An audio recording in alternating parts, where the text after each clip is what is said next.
Diamond Matrix said, "Whoever has fulfilled the path of the fourth stage enters the fifth stage.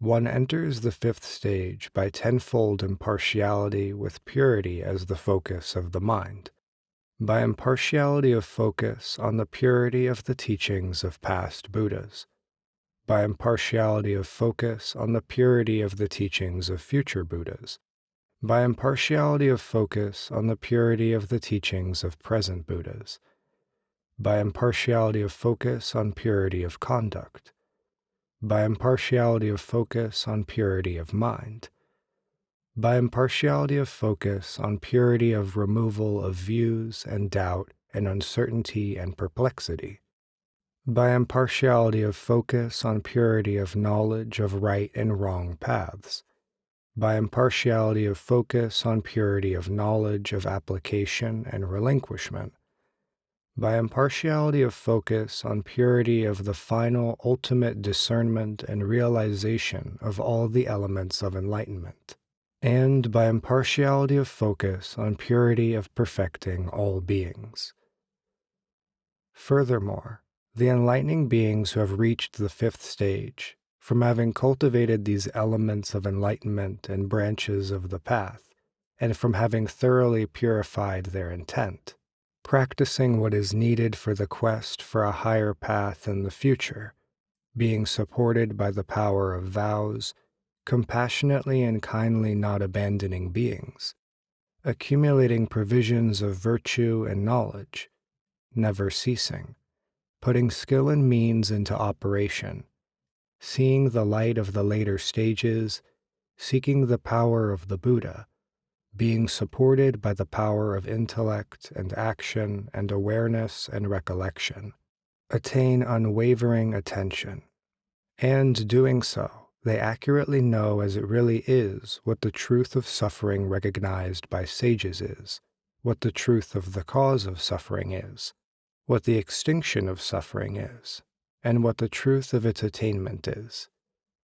They become well versed in conventional truth, in ultimate truth, in the truth of characteristics, the truth of distinctions, the truth of structure, the truth of substance, the truth of becoming, the truth of knowledge of extinction and non-origination, the truth of entry into knowledge of the path, and by having accomplished the continuity of accession to the stages of enlightening beings, they become well versed in the truth of the accumulation of the knowledge of the enlightened.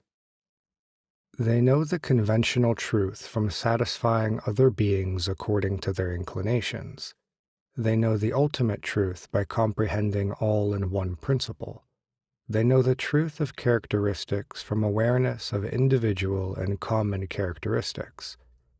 They know the truth of differentiation from learning the definitions of differentiations in the teaching. They know the truth of structure from learning the definitions of the clusters, elements, and sense mediums. They know the truth of substance from realizing the pressure of the body and mind. They know the truth of becoming from the continuity of realms of existence. They know the truth of knowledge of extinction and non-origination from the ultimate extinction of all burning torments. They know the truth of entry into the knowledge of the path from the accomplishment of non-duality. By accomplishment of continuity of accession to the stages of enlightening beings from perfect awareness of all their features, ultimately they know the truth of accumulation of the knowledge of the enlightened. This is, however, on the basis of the power of knowledge in the process of application, not by ultimate exhaustive knowledge. By means of the awareness affected by this knowledge of truths, they know in truth that all that is conditional is void, unreal, delusive, deceptive, fooling the ignorant. They become all the more compassionate toward beings, and the light of great goodwill shines forth. Supported by the power of knowledge, with concern for all beings, seeking enlightened knowledge, they examine all conditioned activities past and future. They know for a fact how the mass of suffering of beings, sprung from ignorance and craving for existence from the past, borne along in the stream of cyclic existence, never having gotten free from the dwelling of the physical and mental clusters, increases, and that it has no self, no being, no life, no soul, no personality, no self or personal possessions. They also know in truth whether or not there is an end, limit, or escape from their deluded wishing for the non-existent future. It occurs to the enlightening beings, how strange and pitiful these ignorant, deluded creatures, whose countless bodies have perished, will perish, and are perishing. Yet even while they are passing away, they do not give rise to disaffection with the body. They increase the fetters of suffering, flowing along in the stream of the mundane whirl, not turning back from great danger and trouble, not letting go of the dwelling of the body-mind clusters. They do not reject the vipers of the elements. They are unaware of the prison of greed for happiness. They do not pull out the arrows of pride and views. They do not extinguish the flames of desire, hatred, and delusion. They do not disperse the darkness of ignorance. They do not evaporate the flood of craving. They do not seek an enlightened guide. Going along with maniacs, they swim around in the sea of the mundane whirl, in the confusion of grasping of various bad thoughts. Being without refuge, they fall into intense distress and individually experience many pains, such as birth, old age, sickness, death, grief, lament, dejection, mental disturbance.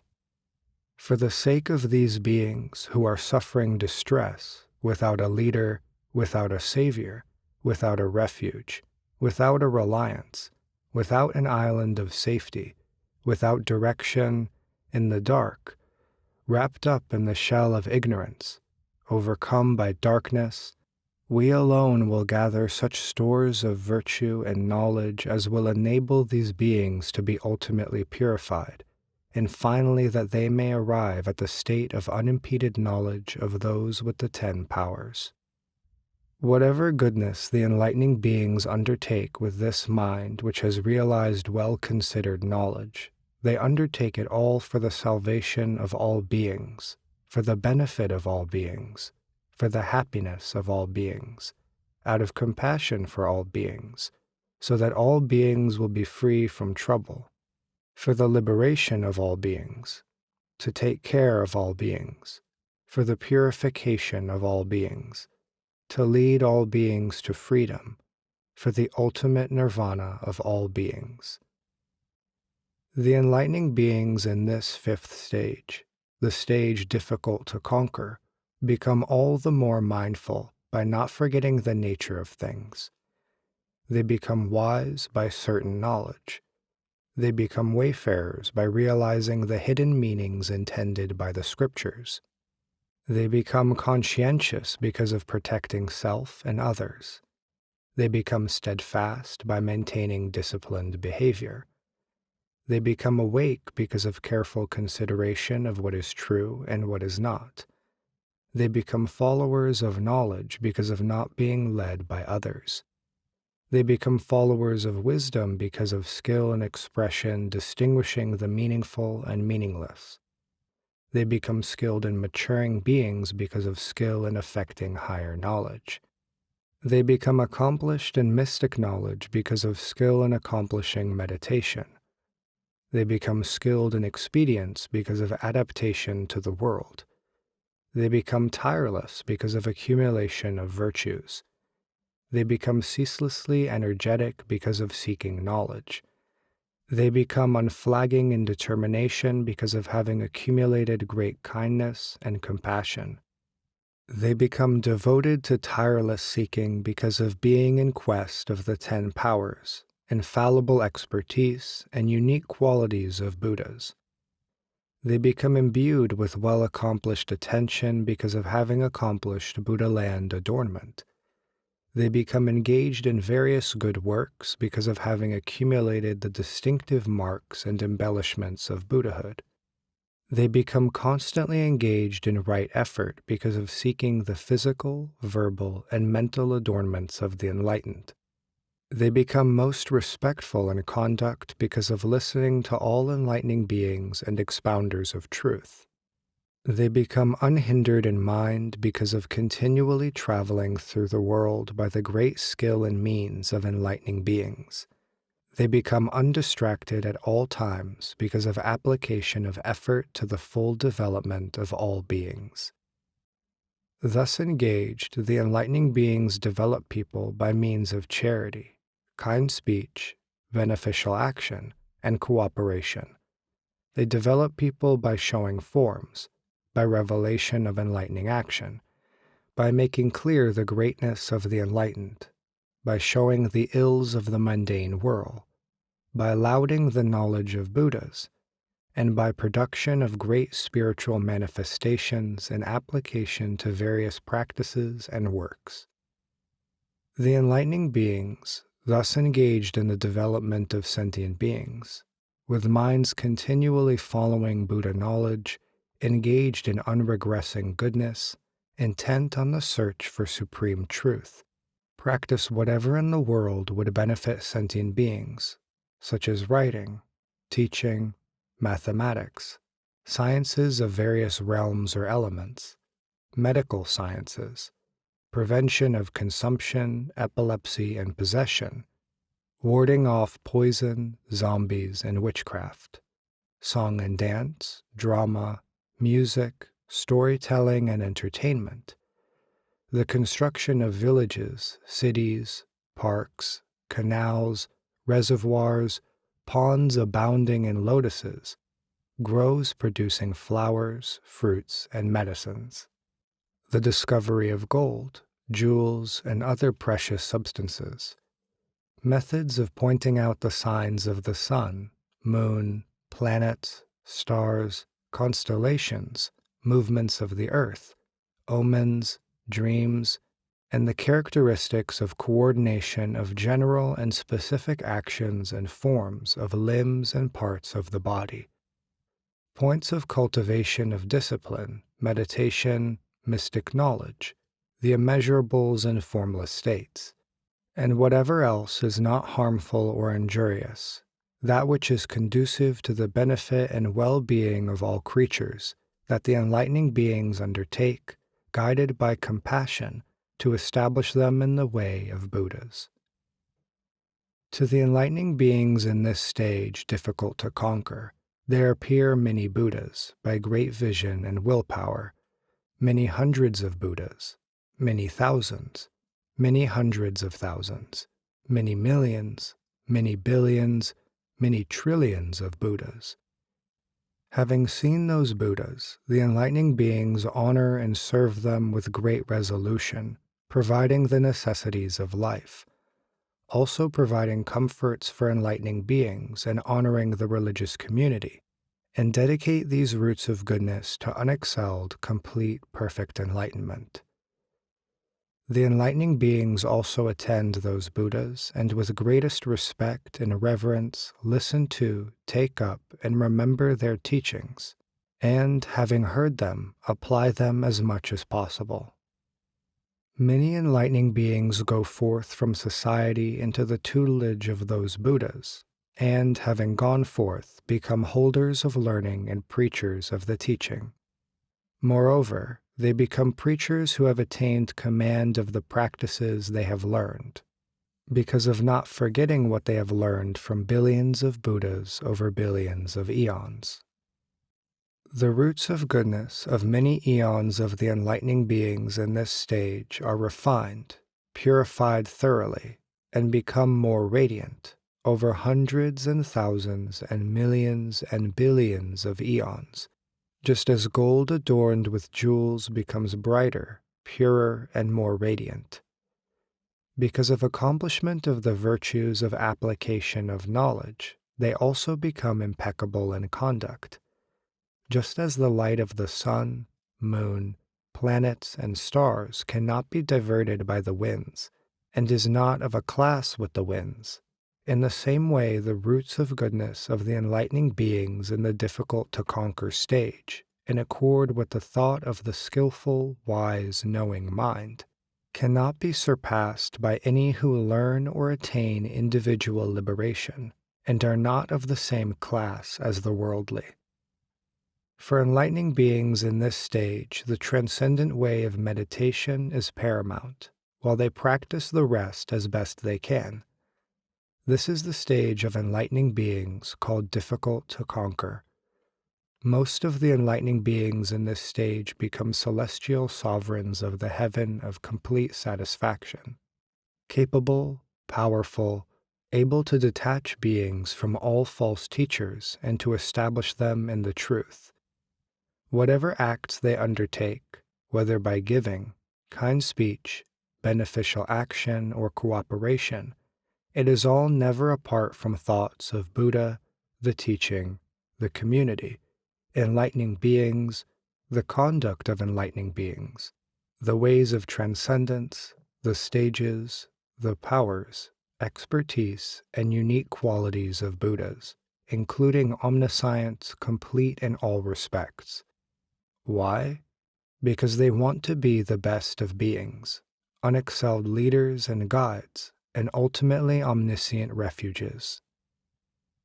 Those who seek to be thus undertake the appropriate effort, by the energy of which they instantly attain 1,000,000,000,000 concentrations, see 1,000,000,000,000 Buddhas and perceive their power, shake 1,000,000,000,000 worlds, go to 1,000,000,000,000 lands, illumine 1,000,000,000,000 realms, mature 1,000,000,000,000 beings, abide for 1,000,000,000,000 eons, penetrate 1,000,000,000,000 eons past and future, contemplate 1,000,000,000,000 doctrines, and manifest 1,000,000,000,000 bodies, each appearing surrounded by 1,000,000,000,000 enlightening beings.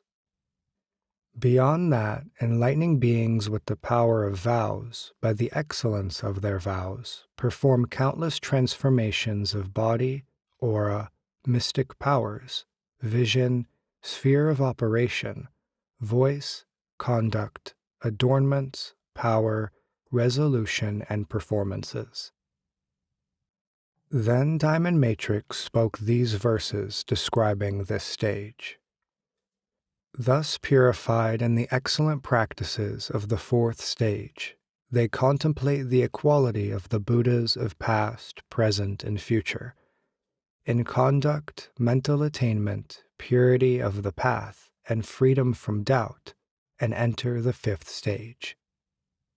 Their bow is recollection, their arrows the spiritual faculties undeflected, their horses the right efforts, the bases of mystic power their chariot, the 5 powers their armor, which no bandits can break through. Heroic, never retreating, they enter the fifth stage. Clothed in conscience and modesty, wise with the fragrance of pure conduct, with the garland of the elements of enlightenment, the unguent of high meditation, with excellent methods adorned by wisdom and reflection, entering the garden of mental command, they come to this fifth stage. The 4 bases of mystic power their feet, pure mindfulness their necks, noblest kindness and compassion their eyes, lofty wisdom their teeth, the roar of selflessness overcoming the thieving afflictions, the human lions equanimous, wise, enter this fifth stage.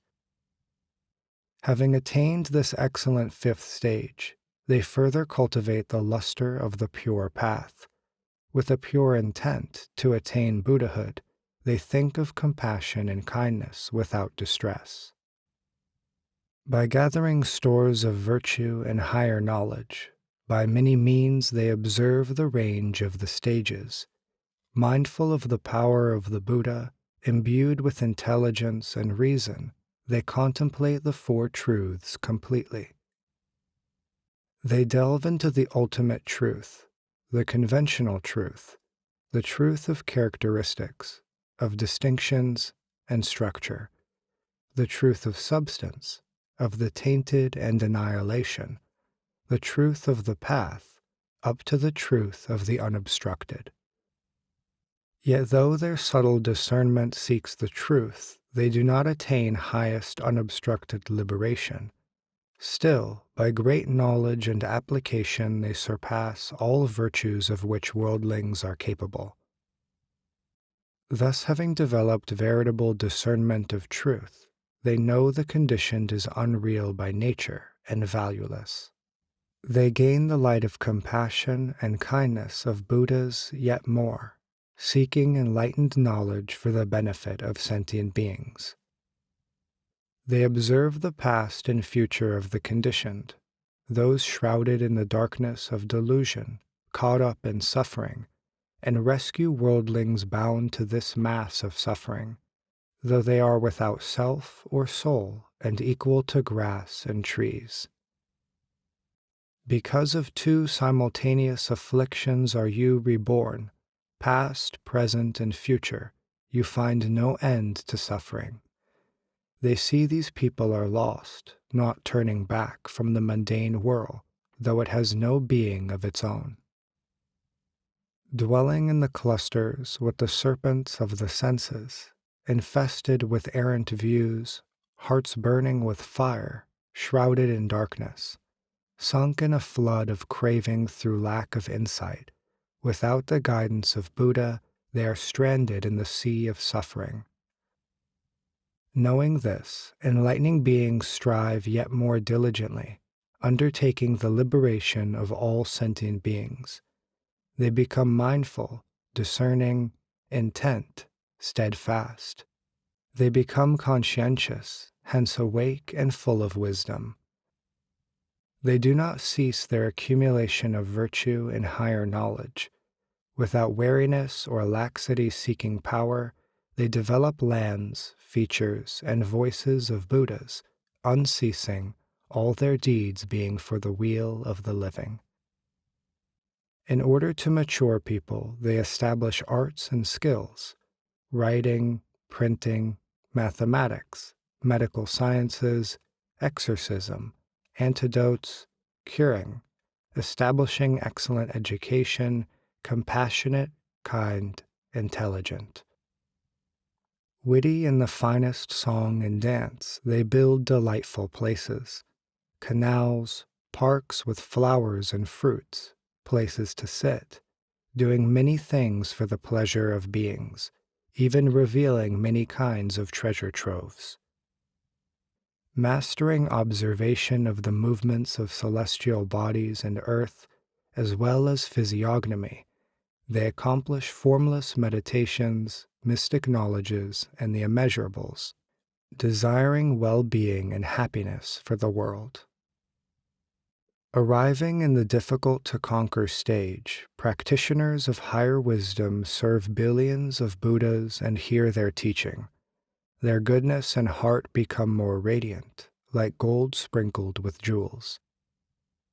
As the jewel palaces of the constellations are not swept away by the wind, so are enlightening beings unaffected while working in the world for being's sake, like lotuses to which water does not cling. In this stage, those experienced lords of contentment destroy the actions of false teachers, the abodes of manifold views. All the good they do is in the cause of enlightened knowledge, wishing to become saviors of beings, rich in the 10 powers. Arousing superior energy, unflagging, they serve 1,000,000,000,000 Buddhas. Having attained concentration, they shake 1,000,000,000,000 worlds, bearing the undertakings of the virtuous. Thus have enlightening beings, excellent guardians of the living, told of the 5th stage, called difficult to conquer, in myriad different ways. Having heard of the superior practice of this exalted stage of the wise, the host of enlightening beings, delighted, showered flowers and sprinkled the Buddha with sublime jewels radiating pure light, uttering praise. 100,000 celestial beings in the sky, pleased, scattered exquisite varicolored celestial jewel dust on the Buddha, presenting incense, garlands, perfumes, parasols, decorative banners and pennants, and ornamental crescents.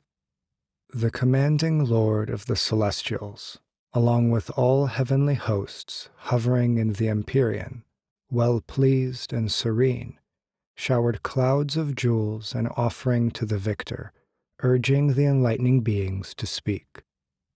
1,000 goddesses in the sky sang pleasantly and played music, singing as with one voice in praise of the Buddha, destroyer of the fire of afflictions. Empty nature quiescent, all things are signless, equal to space, beyond discriminating thought, totally pure, beyond motion or stillness, beyond philosophy, all equal in suchness. By their suchness, the essence of things is beyond thought.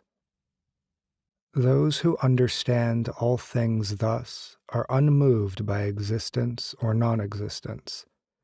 With compassion for the world, striving for liberation, they are offspring of Buddha, born from the teaching. They practice generosity without concern for appearances, with well-disciplined minds, fundamentally tranquil, extremely calm. They tolerate what is made in the world, knowing the imperishable truth. They are endowed with vigor and strength, detached from all things. Having fully entered into meditation, exhausted afflictions, they are purified. Knowing all things, they are centered in primordial emptiness.